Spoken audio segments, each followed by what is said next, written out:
আউযুবিল্লাহি মিনাশ শাইতানির রাজিম বিসমিল্লাহির রহমানির রহিম নাহমাদুহু ওয়া নুসাল্লি আলা রাসূলিল কারীম আম্মা বাদ ক্বালা আল্লাহু তাআলা ফি কুরআনিহিল মাজিদ ওয়াল ফুরকানিল হামিদ ফাইজা কিরাতাল কুরআন ফাস্তাইজ বিল্লাহি মিনাশ শাইতানির রাজিম বিসমিল্লাহির রহমানির রহিম। প্রিয় মুমিন মুসলমান ভাইরা, আজকের ভিডিও টপিক হচ্ছে জাদুকর বদজিনকে বা বদওজাকে, জাদুকর বদজিন বদওজাকে শাস্তি দেওয়ার আমল। এমনটি 7 দিন করবেন। জাদুকর বদজিন বদওজাকে শাস্তি দেওয়ার 7 দিনের আমল। যদি দেখেন জাদুকর আপনাকে বা বদজিন আপনাকে, বদজিনেরাও ক্ষতি করে, বদ জাদুকররা ক্ষতি করে। সকল বদ জাদুকর ক্ষতি করে না, কিছু কিছু বদ জাদুকর করে।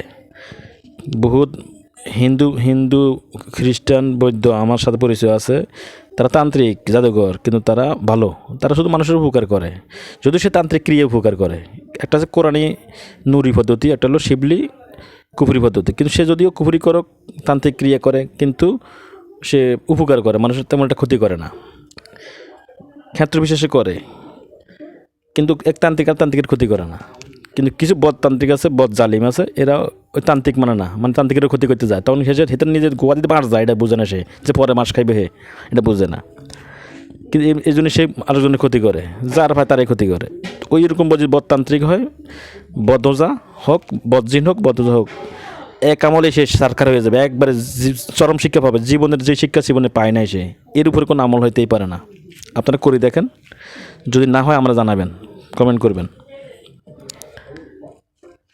ফজন আপনার একটা টাকাও লাগবে না, আমার করবেন, আমি আমার আপনার পক্ষে আমি করে দেবো, এমনি বিনা পয়সায়। আপনি আমার করবেন, না হলে আপনি নিজে করেন, না হলে আমার করবেন, আমি করব। তখন শুধু আপনি খবর নেবেন যে কী হয়েছে তার, আপনার শত্রুর। আপনার কি প্রথমে কী লাগবে, আপনার একটা ডালিম গাছের ঢাল লাগবে, অথবা কলা গাছের ডাল, 1.5 হাত একটা ডালিম গাছের ডাল। ডালিম গাছ না পাইলে কলা গাছের ডাল আনবেন, নাহলে যে কোনো একটা লাঠি লইবেন মনে করেন। আর লবেন একটা পুরাতন বদনা, আর লবেন একটা পুরাতন ঝাড়ু। 4 নম্বরে কী করবেন, একটা এগুলো নেওয়ার পরে মাটিতে একটা ছবি আঁকবেন। মাটিতে উত্তর হিতানি করে, উত্তর হিতানি আপনি পূর্ব দিকে পশ্চিম দিকে মুখ করে বসবেন, উত্তর হিতানি করে ছবি আঁকবেন, কল্লা দিবেন আর মাজা দিবেন, ফাও দেওয়া লাগবে না। ওই মাজার ভিতরে মানে বুক থেকে কোমর পর্যন্ত বড় লম্বা করে ছবি আঁকবেন। ওখানে ভিতরে লিখবেন যে বদ ওজা, যে বদ ওজা বদজিন আমার ক্ষতি করছে, আল্লাহ তুমি তাকে সাজা দাও, তাকে ধ্বংস করো, তাকে খতম করো, সরকার করো। শুধু এই কথাটা লিখবেন। লেখার পর কী করবেন না, এটা লিখলেন, এর আগে দিয়ে আপনার ডালিম গাছের উপরে একটা দোয়া বলবো কিছুক্ষণের মধ্যে। ওই দোয়াটা আপনি 7 বার পড়ে দিবেন, ওইটা ডালিম গাছের মধ্যে, ডালের মধ্যে আর যে ডালটা নেবেন। এবং বদনার 1 বদনা ফসা পানি নেবেন, 1 বদনা ফসা পানি নেবেন, বদনার মধ্যে 1 বদনা ফসা পানি। ওই ফসা পানিতে আর ঢালের মধ্যে 7 বার ফাট করে 7টা ফুঁ দিবেন।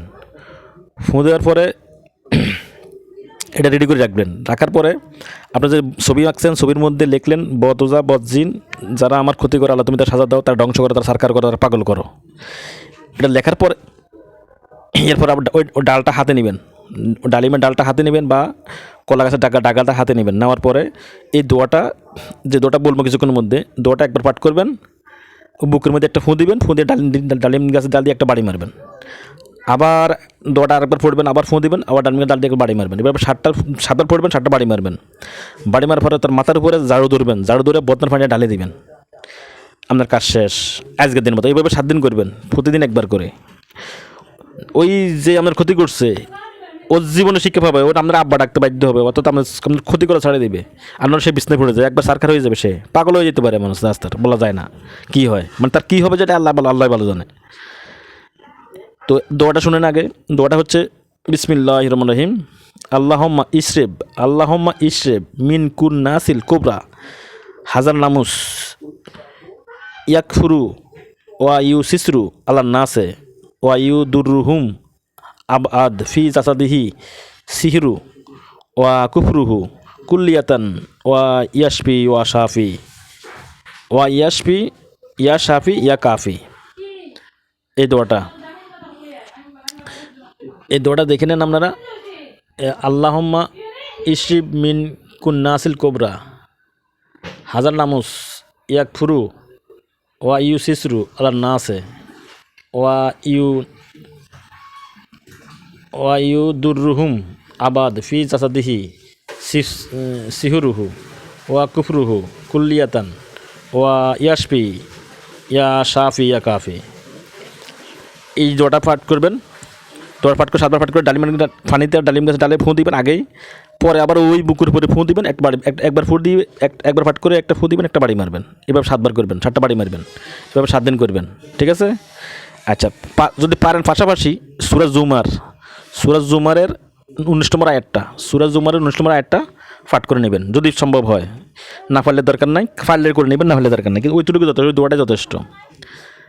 একবারে জাদুঘরের বিছনে পড়ে যাবে সে, তার পিঠ ফাটে যাবে, রক্ত বাইরে হবে। মানে সে জীবনে যে শিক্ষা পায় না জীবনে, ওই শিক্ষাটা সে পাবে। সে কার সাথে হাত দিয়েছে সে তো বুঝতে, মানে তখন ঠার পাবে যে বাবুরে আমি কার ক্ষতি করলাম। কারণ আল্লাহ আপনার পক্ষে আছে, কারণ আল্লাহ সবসময় মজলুমের পক্ষে থাকে, জুলুমকারীর পক্ষে থাকে। যিনি জুলুম করে তার বিরুদ্ধে থাকে, জালেমদের বিরুদ্ধে থাকে সবসময়। কারণ হে কুফরি করে আল্লাহকে বাধ্য করে কাজ করাইতেছে, আর আপনি করছেন আল্লাহকে বাধ্য করতেছেন না, আল্লাহকে আপোষ করে কাজ করতেছেন, আল্লাহকে খুশি করে কাজ করতেছেন। এই জন্য আপনার পক্ষে থাকবে, আল্লাহ বেশিরভাগ সাপোর্ট দেবে আপনাকে। আপনি একবার পাঠ করলে যা হবে, সে 10 বার পাঠ করলে তা হবে না, তার কুফরি গেলাম। এই জন্যে ওই তান্ত্রিক, যে তান্ত্রিক আমরা ক্ষতি করতেছে বারবার, হ্যাঁ, ওই শত্রু ক্ষতি করে, তান্ত্রিক হোক আর যেই ক্ষতি করে, জিন হোক মানুষ হোক, ওর উপরে এই আমলটা করবেন। কিন্তু কোনো ভালো লোকের উপর আমল করবেন না, যে আপনার ক্ষতি করে না তারপরে করবেন না, করলে আপনি গুনাহগার হবেন। যদি আপনার ক্ষতি করে নাই তাহলে আমল করলে গুনাহগার হবেন, আর যে ক্ষতি করছে তারপরে করলে কোনো গুনাহগার হবেন না। কারণ যদি আপনার ক্ষতি করতেছে, এই জন্য আপনি তারপরে করতেই পারেন, আপনার প্রোটেক্ট নেওয়ার জন্য। এই জন্য অনুমতি আছে। তো এই আমলটা করবেন। ওমা তৌফিক ইল্লা বিল্লাহ ওয়া মা আলাইনা ইল্লা বাল্লাহ।